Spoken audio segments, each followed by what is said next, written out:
CFC Final Racing Network, and we have live coverage of the Buschy McBusch race 400, as, I mean, that's the best name they could come up with. Isn't that right, Kyle Busch?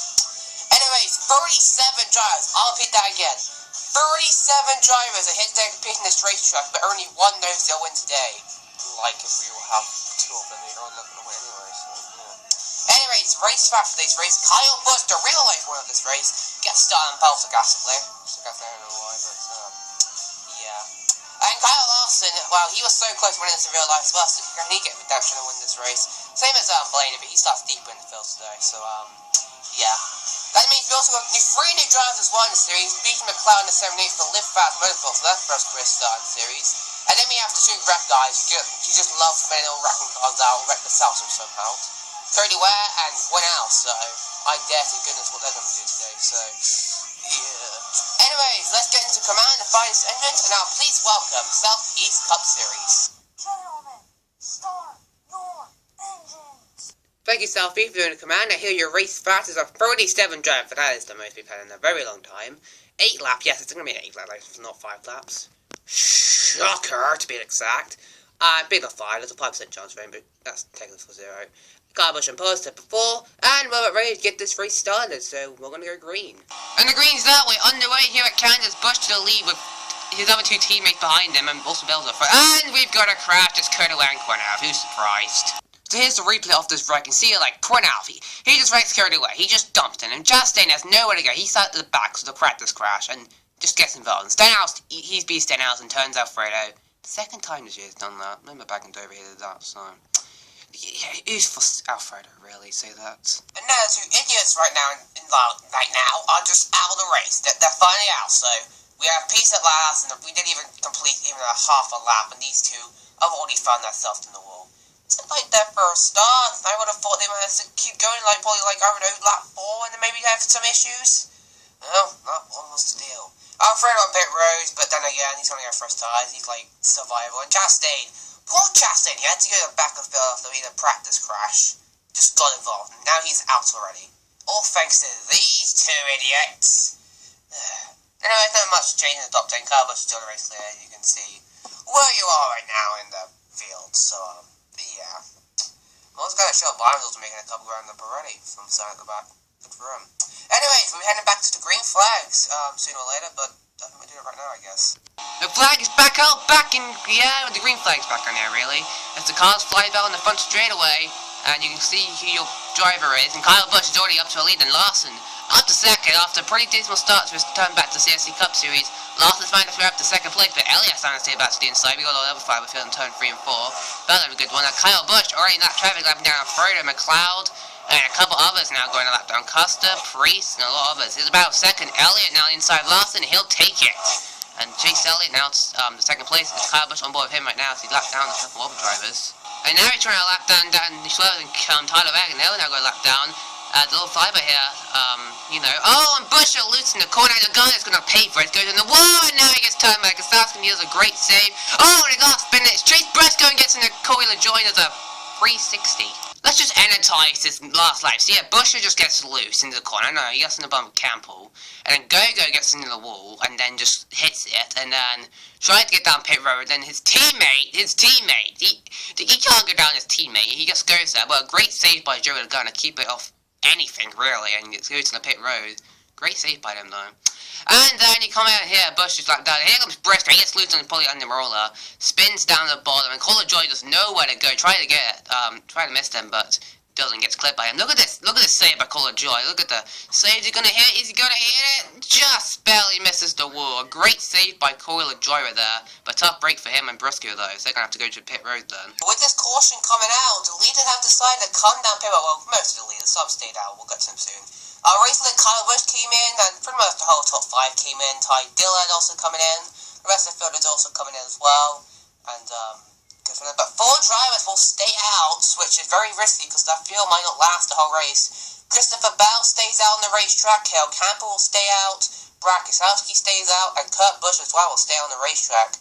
A risky move by those 4 teams, but that field might make it all the way, so they're going to have to go some saving mode right there. Austin Dillon, he'll get the free pass, he gets back on the lead lap, but he's not going to go, he is going to pit. He does say on the radio he will pit, but he can't, because he has to lap down cars we won't show because the lap down cars, they're not interesting. So yeah. And Briscoe and the Lord drivers keep on going, but some damage to Joy's car on the side. Hopefully you can see it. And Chase Bell has damage, and they are sadly both 2 laps down now. Anyways, we'll be right back to have this quick commercial break, and we'll be back for the restart with 2 to go. Guess what day it is? Guess what day it is? Huh? Anybody? Julie, hey, guess what day it is? Oh, come on, I know you can hear me. Mike. What day is it, Mike? Leslie, guess what today is? It's hump day. Woo-hoo! Ronnie, how happy are folks who save hundreds of dollars switching to Geico? I'd say happier than a camel on Wednesday. Hump day! Get happy. Get Geico. 15 minutes could save you 15% or more. Green flag back in the air, 2 laps to go, and Gazowski making it 3 wide on the inside of Campbell and Bowles. Horrible restart. Now back in the turn, Burke's turn! On his side goes Christopher Bell, a massive crash that takes place behind him.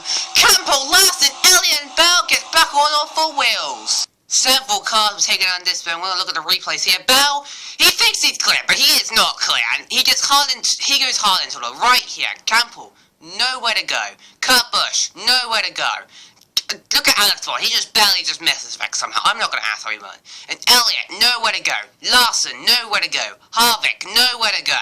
These guys just pile into it. And I mean, the only guy who actually didn't pile it was Ty Dillon, sarcastically. And how he does that, I don't know. See, Bell, he goes sliding on his roof, gets all back on all 4 wheels, which is a pretty good sign as well. And Elliott kind of does his 360, but he fails in all words, so rip Elliott, really. Sorry, Elliott fans. Here's a look at it again. You see it, Bell, I mean, I don't know what Bell was up to then. He was just being stupid, really. I don't know what he was doing.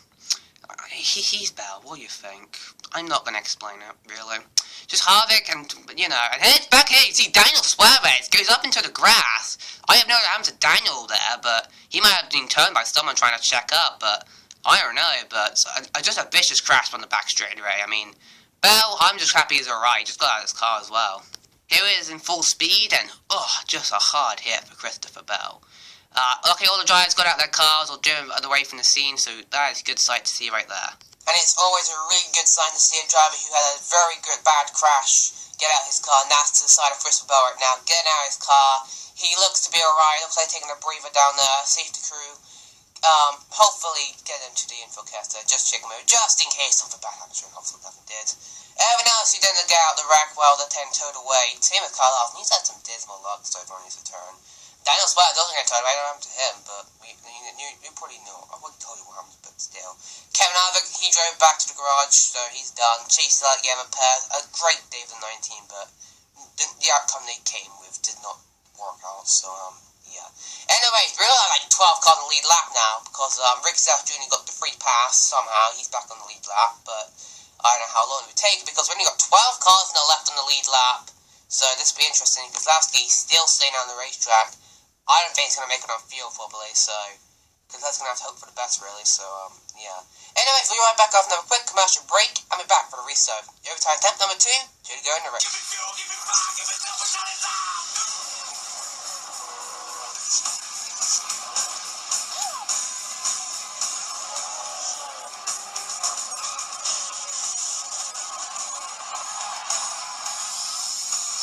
The green flag's back out, 2 laps to go, and overtime attempt number 2 at this track. And Bowman making it 3 wide once again to the inside, this time it will work, but here comes Ryan Blaney. Where did Ryan Blaney come from? I would love that explanation, and right now, of course. Bowman leads in turn 3, Blaney will take 2nd away from Busch. And he'll clear it, we're going to fly by the field, who cares, they're just lap down cars. White flag in the air, front 48 of Alex Bynum, because Lasky, he's out of gas. I told you, you should have pitted, you should have pitted. In the turn 2 now, out of turn 2, Bowman leads. Blaney is closing a bit, but, I mean, it's not close enough. And Clayton on his side. Oh, and Amarola spins off turn number 4. Who cares, screw Amarola. Bowman is showing first career in the CSC Cup Series, and it comes at Kansas. Nothing really much to say about this one. Bowman gets his first career in the CSC Foreign Cup Series, but, last lap crash. Crisco tags Eric Amarola for some odd reason. I don't understand why that's a purpose, but he did that, and the guy also went another dap down. A couple other guys did as well. I don't know why Briscoe trying to spin him out, but I mean, again, it was revenge early in the race. I mean, Eric did kind of wreck Briscoe in that one time, but still. Anyway, who cares about what I said before? Alex Bowman gets his first win in the CSC Formula 1 Cup Series, gets it at Kansas, and about time finally gets his win. I mean, the other kind of cars won a race, but except Larson, really. So there you go, folks. Alex Bowman, first career win in the CSC Formula 1 Cup Series at long last. I mean, after like the dismalest season 3 you could ever wish for, he comes back to win a race at last. So about time before the team gets back to Victor Lane. Last time they won the Victor Lane was Jimmy Johnson in season 1, a very long time ago. Let's go finish off this race, which was just for the top 12 because they were the only ones who finished on lead laps. So first place was Alex Bowman, second place was Ryan Blaney, third place Kyle Busch. Dismal, he led most of the race today, well, nearly over half of it. Ty Dillon, no love today, fourth, yeah, no one cares. Austin Dillon, nice fifth place, really after going a lap down. Good for him, nice recovery. Cameron Perkins, he went 6th place. I wouldn't say the best finish, but yeah. Denny Hamlin, 7th place, not bad. Chris Busch at 8th place, finished top 10 much of the day, so good for Busher. William Byron recovered from the back to the front, finished 9th, and Ricky Stenhouse Jr., his first career top in the series, gets, well, 10th. Duh. Truex Jr. had a dismal day today, finished 11th. Brad Southgate, the leader on the final lap, runs out of gas, and finishes 12th. He doesn't lead lap though, so he should be thankful about that. And everyone else who are all just lap down cars. I would say that Cole Custer, nice 14th place finish for him, nice job for him.